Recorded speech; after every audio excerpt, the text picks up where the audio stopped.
Dan's bill, those measures in the bill would bring forward is more incentives for trade. And we have listened and worked very closely with specifically the Federation of Small Business, that point about probationary periods. 不過下個禮拜一你要好早翻到學校，好似之前咁。下個禮拜一你要好早翻到學校，因為媽咪翻工，爸爸要送阿細 B 去 Sarah 嗰度，跟住送佢去學校。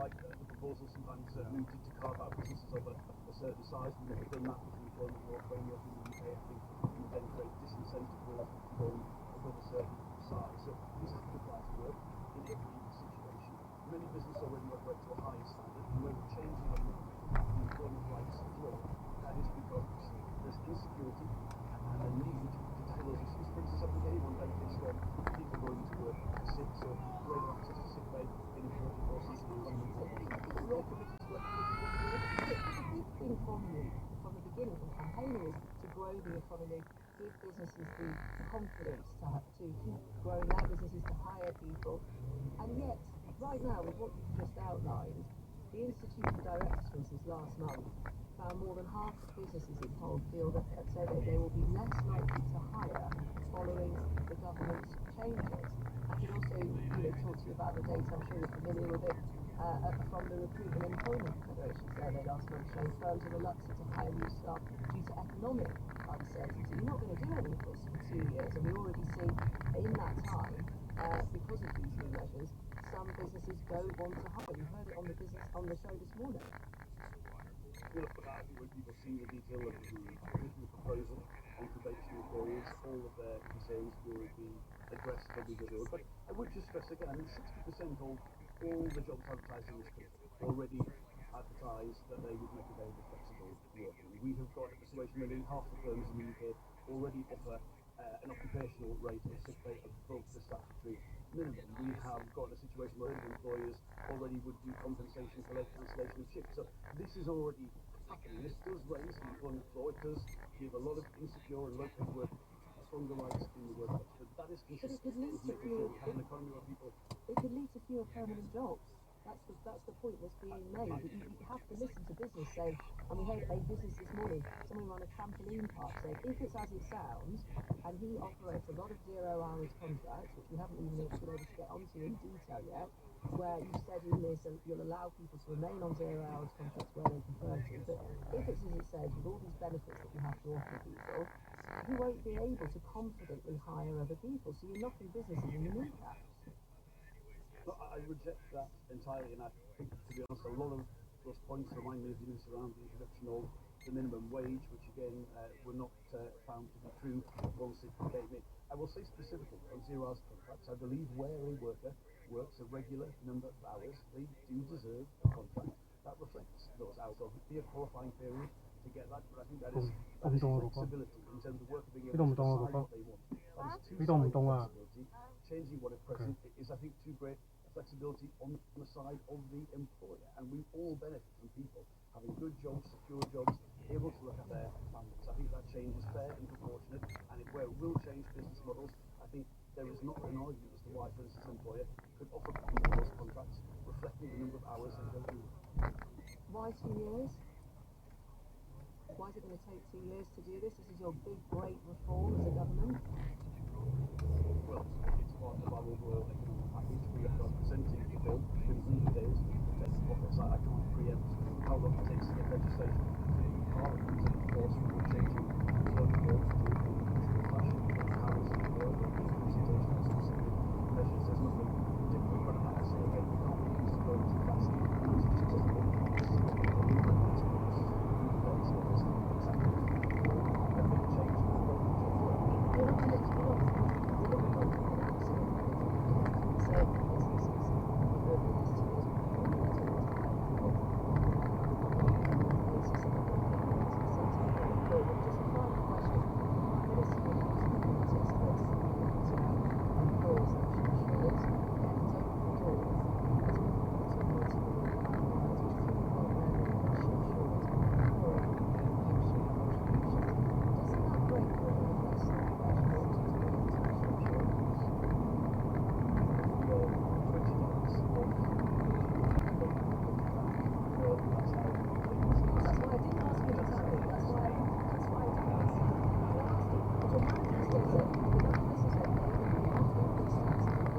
Kylie got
Hurricane Force 5 that people feel.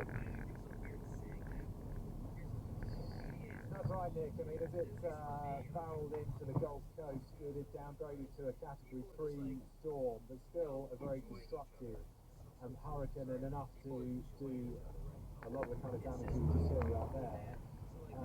I'm in Orlando here, and I mean, the last time I spoke to you just about 2 hours ago, it was pretty windy and wet. We had a lull, but the wind has really picked up again in the last sort of 5 to 10 minutes. And I think that's as the hurricane has been rolling across the state. We were looking at some of the satellite pictures. There's a very dark red arc that you can see of the storm as it swirled around, but a tail behind it. And I think we're experiencing that kicking in the centre of the state at the moment. There has been an awful lot of rain, and we've had 2 flash flood warnings in the last 4 hours, with warnings about the potential for risk to life from those water surges. So I think that is going to be one of the big issues. As you know, in the next sort of 3 to 4 hours, we get daybreak and we'll see a bit more about what's happening there. There are some dramatic images of streets in certain areas looking like rivers.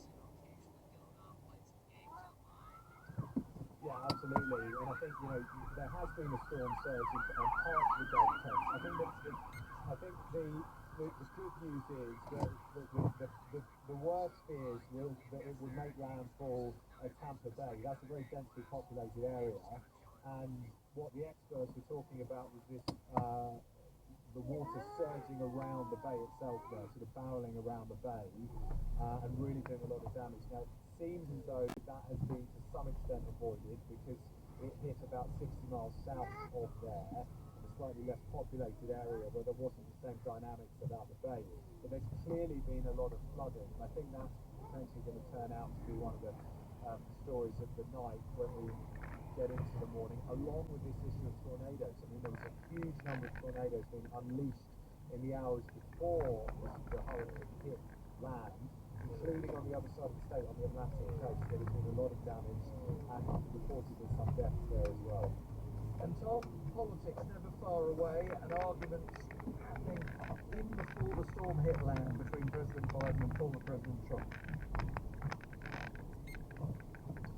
Yeah, and this has been growing in the days running up to this. I mean, one of the most notable opponents of this was Marjorie Taylor Greene, who's a Trump-backing congresswoman from Georgia, who had suggested in the tweet that the government was controlling the weather.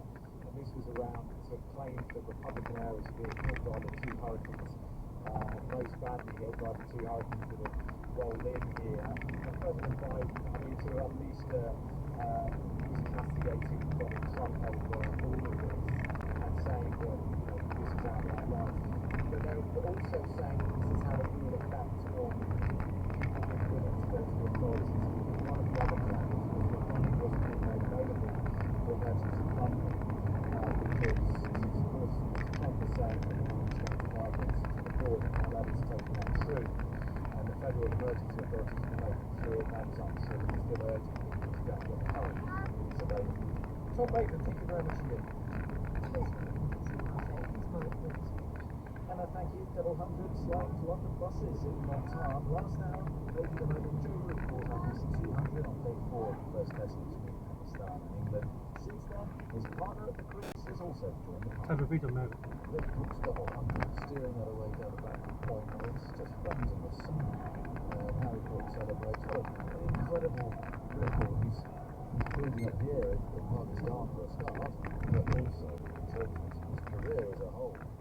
The first ever test double century for Harry Brooks and a sixth for Joe Root has propelled England onto the front foot against Pakistan. There are 658 for 3 at lunch in day 4. That is a lead of 102 runs, which actually passed 215. He's currently 249 not out, his highest ever test score here for 409 runs. Well, let's speak to former England bowler Stephen Finn, modern test match specialty out in Pakistan. Morning, Steve. Morning. Double hundred, Stephen. You get 2 on the same morning. You know it's something very special. Just talk us through both of them. Fantastic.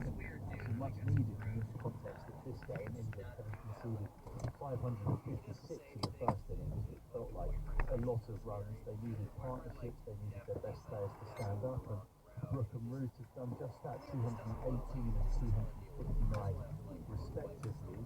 There's not much joy out there for bowlers whatsoever, so we're hoping that the scoreboard pressure through the latter stages of this game will be something more exciting than we've seen over the last 4 days. Strong Yorkshire, strong England, as the old adage goes, and it's great to see. 2-pound Yorkshireman at the crease there in Brooklyn Root, as you say, history for Brook, but a word on Root, England's newly crowned highest test batter. That documentary by Al Fayed, editor at Harrods, broadcast. Al Fayed died last year. There may be those who find what you hear next discursive, and if there are problems to manage the formulated, I should say, this Hillary in the 1970s, different from today. A small port town rapidly growing, ready to make money from its expansion, was a businessman in his 40s, Mohammed Al Fayed. Oh, money is transforming the sands of Arabia, so even the tiniest shapeships spend their newfound wealth on huge projects designed to keep them in business long after the war. He seemed to have more hands than a normal human being somehow. They would seem to be all over him, sort of doing exactly Sheena was 25 at the time and moved from Britain with her construction worker husband to Dubai, where she became a bank clerk. An appointment in the bank led to a job offer from Mohammed Al Fayed, but also at a meeting something much worse. And then he sort of lurched, and both of his hands went down my throat, and then one hand came down away from my leg.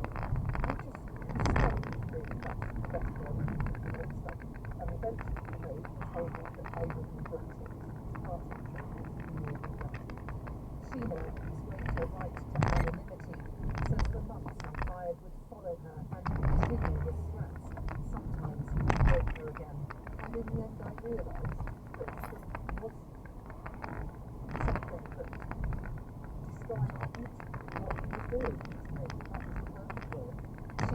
allegation is the earliest against Al Fayed that the BBC is aware of, so that's a long time before the Arabs and the risks against Gold. So I thought people seem to be concentrating on these two as being bad times. No, he did it in 1977. He obviously did it in 1977 for other people's lives after that. 8 years later, and Al Fayed is back in the UK and in the process of taking over Harrods.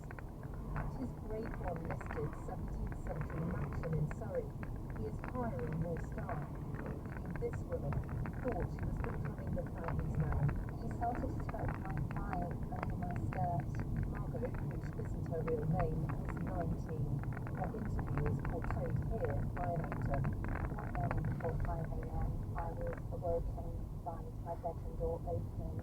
My father came in, shutting the door behind him. He sat down on my bed, deliberately squashing me up against the wall. Then he got under the sheets with me. His hands were everywhere. He raped me. Margot says she was kept prisoner by Al Fayed for several days at the house and was repeatedly sexually assaulted. Like other women the BBC was spoken to, Margot believes she was offered the job under false pretenses. The job just didn't exist. He didn't need to marry. He didn't want to marry. Looking back, I believe I was recruited purely as a potential sex partner or plaything for Al Fayed.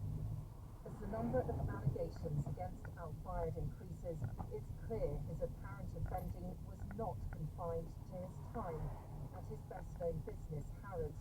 They suggest he used a broader range of abuse tactics on an astonishing scale. In response to our inquiry into Harrods, he said, since the airing of the documentary, so far there are 200 plus individuals who are now in the Harrods process to settle claims directly with the business.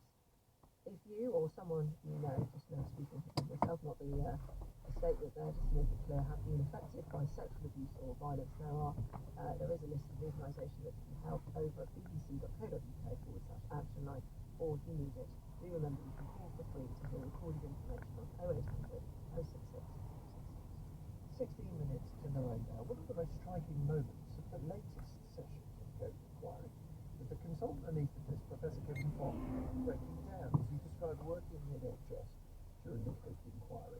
Yesterday, Professor Fong told us on the programme that he thought that very much unplanned moment might help to get across the continuing trauma that NHS workers. Actually, you cannot understand the NHS today without understanding in the context of what happened to the workforce during COVID.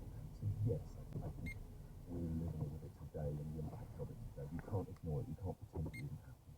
Many of you were affected by what you heard him say, not least the chair of the inquiry itself, Baroness Hallett, who raised Kevin Fong's interview with yesterday's witness, Charlotte Summers, Professor of Intensive Care Medicine at the University of Cambridge. I don't know if you heard Professor Fong on the radio this morning. I did not. And he was asked about giving evidence here. And one of the things he said was that the kind of impact that you've just described on staff is continuing today. And so if anybody is trying to make sure the NHS works in a way that we'd all hope, that we have to remember the impact on staff is still having an effect. I think I would say that I don't know a healthcare worker, and certainly not an intensive care clinician, who does not carry the scars of the last 5 years, and you may have to put in zero, and all of us have carried it forwards. You cannot see what we have seen, hear what we have heard, do what we have had to do, and be untouched by it. You cannot and be human, and we are very much human. Professor Charlotte Summers, very much human, very much in the today background student. Someone else you held it together when you saw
there for the lessons that I would give. But was it also because in COVID we had to trust people like you? We had to say, over to you, Professor, run your unit, instead of having it run from above or indeed from Whitehall.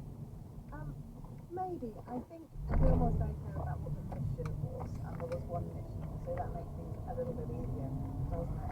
And most of what you're basically just one thing. You don't face one threat. Now it might be a multitude of different threats. Again, prioritisation has to be put, but bureaucracy sometimes gets in the way. And finally, that exercise of giving evidence, in which we're great for, but particularly for COVID inquiry, do you believe has real value? I think the jury's out for that. I hope, and I'm optimistic that it will. But I think the value is in checking exactly as we've just talked about. Writing reports is one thing, something happening is something very different. Professor Charlotte Summers with that challenge to the COVID inquiry. Thank you for coming. It's 10 to 9. Today's about what's going on in Florida. Extremely dangerous, life-threatening Hurricane Milton named none that hit as a category 4 near Sarasota, 20 miles south of Tampa Bay, just before 2 a.m. our time, and millions have fled the state. President Joe Biden has said it would be one of the most destructive hurricanes in his century, but it's the political side of this. We've been speaking a little bit about this throughout the program, but let's get to it now. He's criticised a reckless promotion of outright lies by the Republican candidate and former President Donald Trump about the government's response. Over the last few weeks, there's been reckless and irresponsible and relentless promotion of disinformation and outright lies about what's going on. It's undermining confidence in the people and the incredible rescue and recovery work that has been undertaken. Well, did it have an impact on the US election, this particular element, and how the candidates campaigned just under 4 weeks to go? Listen to that. Professor Brian Kirst, Associate Professor of Global Politics at University College London. Good morning.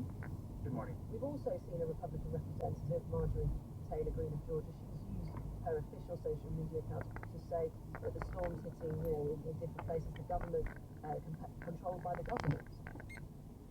Yes, I mean, this is the height of irresponsibility. Obviously, people are in dire need right now, and the government is being forced to divert resources to combat lies with unbelievably outlandish claims. I mean, ideas that the government has conjured up these hurricanes to try to hit Trump territory. I mean, you're at a loss for words for how to describe how ridiculous it is, but it could sway some people's opinions, because we know that conspiracy theories do have sticking power in modern politics, and people vote based on perception, not based on what's true. So I mean, it's hard to imagine that something like this has a political element, but it really could. Yes, I mean, I think that this is something where this is the great challenge of 21st century democracy, is how do you deal with a system of government that is based on how voters perceive the world at a period where the fire hose of lies online is unprecedented, and where politicians are